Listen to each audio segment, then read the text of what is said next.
ကောင်လေးတယောက်ဟာရေတန့်ဘူးကွန်တစ်ခုကိုအမိုက်ပုံးနဲ့ရောက်အောင်အတိအကျကန်ထည့်လိုက်တာကိုကဘာကျော်ဘောလုံးကနဝင်ကြီးတယောက်ကအမှတ်မထင်မြင်သွားခဲ့ပါတယ်။အဲ့ဒီအချိန်မှာပဲကောင်လေးရဲ့အဖေရောက်လာပြီးမင်းတစ်တလုံးအမိုက်ပဲကောက်သွားရမှာဘောလုံးကိုဘယ်တော့မှမထိနဲ့လို့အော်ဟစ်ရိုက်နှက်ပါတော့တယ်။ကောင်လေးကပြန်ပြောဖို့ပြင်နေတော့မှပဲသူ့ခြေထောက်နားကိုကဘာဖလားသုံးဘောလုံးတစ်လုံးလိမ့်လာပါတယ်။သူဟာမနေနိုင်ပဲအဲ့ဒီဘောလုံးကိုကန်တင်လိုက်ရာလူတွေအားလုံးရဲ့ခေါင်းပေါ်ကနေဖြတ်ပြီးလှပ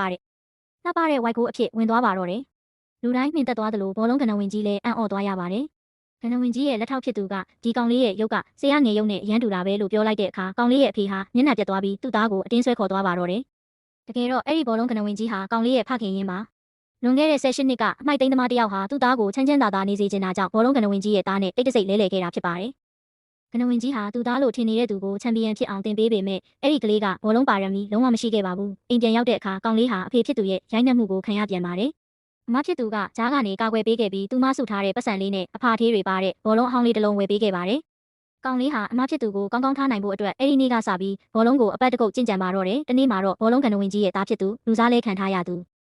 ဟာကွင်းထဲမှာမောက်မာနဲ့ကစားနေရင်ကောင်လေးရဲ့အမကိုဘောလုံးနဲ့မှားရိုက်မိပါတယ်။သူကတောင်းပန်ဖို့ညှင်းဆန်ယုံတင်မကကောင်လေးကိုဒူးထောက်ခိုင်းခဲ့ပါတယ်။ဒါကိုဒေါသထွက်သွားတဲ့ကောင်လေးဟာဘောလုံးကိုကန်ထုတ်လိုက်ရာဂိုးထဲကိုတန်းကနေဝင်သွားပါတော့တယ်။ပရိသတ်တွေကသူတို့နှစ်ယောက်ကိုရှင်ပြိုင်ဖို့ဝိုင်းဝန်းတောင်းဆိုကြပါတယ်။ကောင်လေးဟာသူ့ရဲ့စူးစမ်းအားထုတ်မှုတွေကြောင့်ပြိုင်ဘက်ခံစစ်ကိုအလွယ်တကူကြော်ဖြတ်ပြီးပြင်းထန်တဲ့ကန်ချက်နဲ့ဂိုးသွင်းလိုက်ပါတယ်။အဲ့ဒီကန်ချက်ဟာဘောလုံးကနဝင်ကြီးရဲ့